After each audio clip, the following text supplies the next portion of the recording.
Hello everyone, my name is Calibix. I'm making this video today. I was asked by a friend to make this video explaining glyph builds, crystal builds, and what stats you should roll on equipment as a mystic for endgame.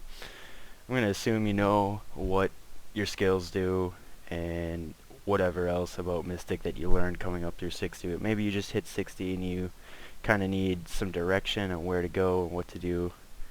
Making this video to hopefully help you with that. The first thing we'll talk about is crystal builds.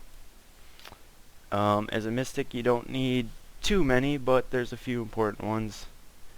This one is healing Zerks in all your accessories. And then on your weapon you want a Swift Crux for movement speed in combat and mana regen. And you're pretty much going to want this in your weapon and everything you do as a mystic. There's really no crystals that provide any other benefit outside of these. Mana regeneration is important and movement speed very important.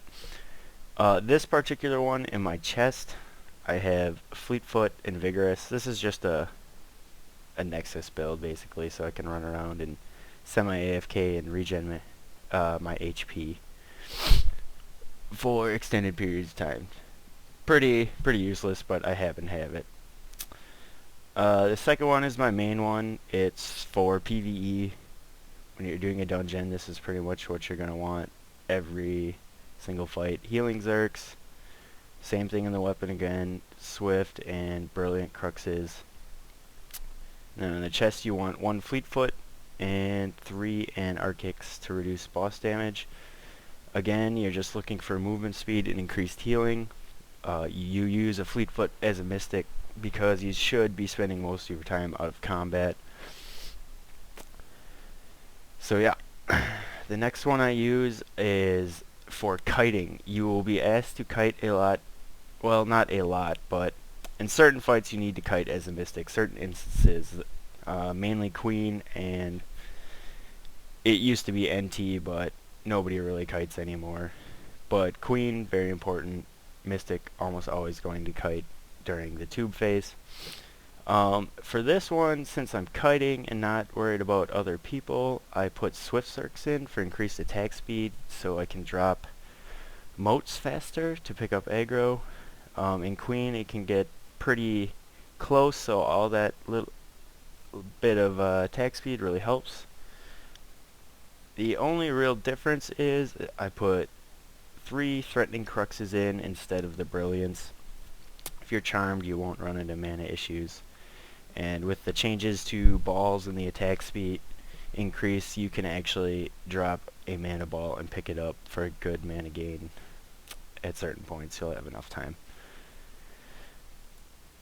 My next build is my PvP build, and this one I use Indomitable Zerks for PvP damage reduction. The weapon, Swift and Brilliant again. In the chest you want full HP and 1 grieving, mana being a big concern in PvP. You can get away without using the grieving in instances where you're using charms.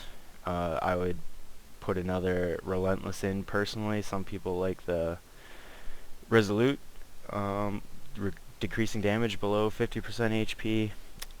I personally would just put the other HP in, but honestly I don't even really bother to switch these out all that often.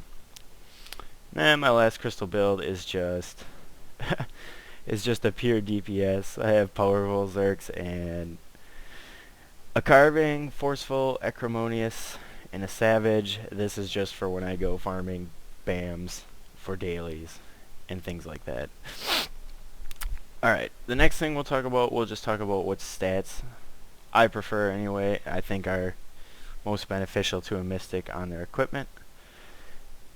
So for PvE, I actually have 2 sets of earrings, and I find the decreased poison damage and decreased stun damage on both your earrings to be really beneficial. In PvE, the only things that really affect you too badly are poisons and stuns, so it makes sense that you would want to get these stats. Some people like HP restoration. I can see it on other classes, but on a Mystic it doesn't really make sense, in my opinion, because most of your healing is going to be coming from dropping red balls, and that's a fixed amount, so it's not affected by HP restoration. Let's see, on my weapon. On your weapon, there's 3 stats you want to have as a Mystic for sure, and that's the double attack speed and the received healing, more healing. That lets your skills go faster and you heal for more. Pretty important things for a Mystic. For the 4th, or in my case, 4th and 5th stat, because I have a Vision Maker weapon, truthfully, I don't think the last stats are as important to a Mystic as they are to other classes, but I still chose to go with ideal stats, and what I felt those were both the mana regeneration stats, the chance on combat, and the small percentage when you use a skill. The 50% chance to regenerate MP when combat starts, I have that on the base as well as on the rollable. And those do not stack, but what it does is it's 2 chances to roll. And that proc heals quite a bit of mana, so I find it extremely useful in instances, let's say, where I die or res up and don't have time to charm and queen. Or in PvP it's extremely useful, particularly 3v3s, when you can find time to step back, you know, hit mana infusion, then go into combat, and that almost always procs, and then that'll put you almost to full mana. I've watched streams of other Mystics and I noticed that those mana stats really do help me compared to other Mystics who do not have them. Let's see it. This was something I would roll in PvE. In PvE, I would go for chest, double boss, enraged, and the 4th stat, not really that important. You could take HP resto, frontal damage, knockdown. Like I said, not that important. If you got the double boss, that's good enough. Enraged is probably the next best stat, and then after that, not that important. I honestly just use my Vision Maker chest in PvE, even though it's PvP rolled, and I don't really have any problems. Let's say you do get a Vision Maker chest. These are probably the ideal stats in my opinion. Double PvP reduction, reflect, reduce damage from frontal attacks, and reduce damage while knocked down. A lot of people take HP restoration, but again, I don't feel that's that beneficial to a Mystic when most of your healing is fixed. Red ball, fairy, all fixed. I don't think HP restoration is a wise choice. Your boots. For PvP, you obviously want PvP damage reduction. PvE, I use PvP boots. Most people do. It's much cheaper to enchant and masterwork one item that you can use for both PvE and PvP than it is to get 2 separate sets. So I would highly recommend getting Frey Wind / Conjunct or Arena boots and using those in PvE and PvP. But if you were to get full PvE, I would probably take double movement speed. And then finally, your gloves.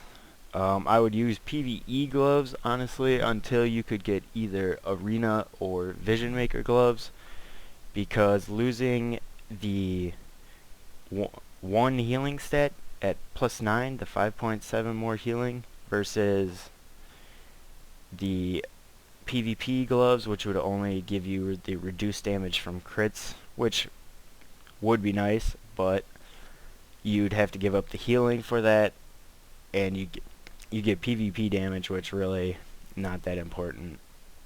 kind of funny, but not that important. So yeah, gloves, full healing. Rings, you obviously want double healing rings. Conquer rings work well for that.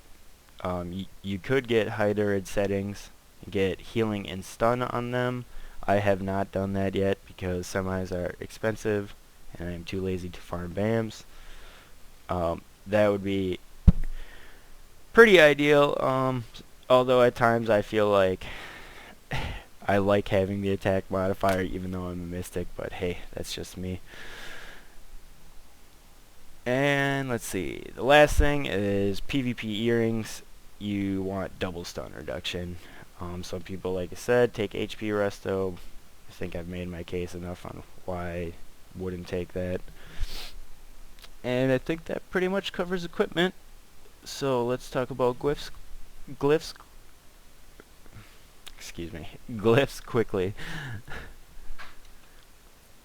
Not too many crazy variations here, but this is my PvE build. Use it for everything. Just wanna, I mean, it's all about healing and support when you're in a group, so extended duration and increased range on your power buff, both great things to have. Extra target and increased range on healing pretty much never come off unless you're in arenas. An extra target on cleansing also never comes off unless you're in an arena. I like to have increased resurrection casting speed. I have summon party because I run out of useful things to spend points on, so I get the degrees cooldown on that. Both of the Vol glyphs, obviously the cooldown reduction on teleport and the restoration on Red Bull. I like to have the opportunistic retaliate. You get knocked down a lot when you're kiting. It's very useful. The thrall buff for more endurance. Increased fairy duration and the decreased cooldown. And that is it. That is my PvE build. I use it for literally everything PvE. This is my BG build, or open group, like group PvP basically. So like I said, both healing glyphs, extra target in the range.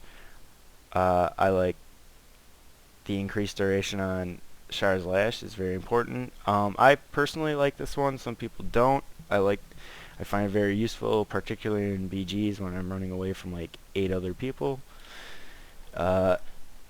50 is a lot of movement speed, so it's very noticeable. It's up to you, but that's what I use. Like I said, extra target on cleansing, very important. Can skip all this res stuff since we're PvP. Decrease cooldown and HP restoration on Red Ball, those never go away either. In PvP, I again want the opportunistic retaliate, and I also like to have the cooldown. You get knocked down a lot. Same thing on Fairy, cooldown and duration. Decrease cooldown on Sleep. Decrease cooldown on Mire, your root, and the extended duration on Fear. And that is it. And these last 3 builds are just all basically 3v3 builds I was trying out. And the one I tend to use the most is this one. As I mentioned earlier, in 3v3s, we don't need to lock on the 3 targets, so there's no need to spend points there. But you do want the ranged. I again take both of the glyphs for Shar's Lash. Mana is a big concern in 3v3s for every class, so being able to cast Mana Infusion faster is important. I like to take that for 3 points. Again, the cooldown on Jaunt and the HP restoration on Red Ball. The cooldown on Retaliate and Opportunistic. I take the Thrall buff. I take all of the Fairy buffs in this instance. I precast Fairy quite often to prevent backstabs, sleeps, etc. And your Fairy will be pretty sturdy and stay out quite a long time and can help you out of a lot of CC situations when you're getting focused. So You have the extra points in this 3v3 build, so I use it. And then again, the sleep, the fear, and the root, cooldown, and duration. And I think that's about it. I think we've covered everything here. It's my first time doing a video like this, so I hope it wasn't too terrible. If anybody ever has any questions, feel free to PM me on Calibix on the Mount Tyrannus server. Otherwise, I'm on my Lancer quite a bit. His name is Calibrix. This name right here, just put an R in between the B and the I. Otherwise, PM me on the forums. My name is Calibix there as well. Or drop me a comment here. Alright, thanks a lot. I hope you enjoyed it.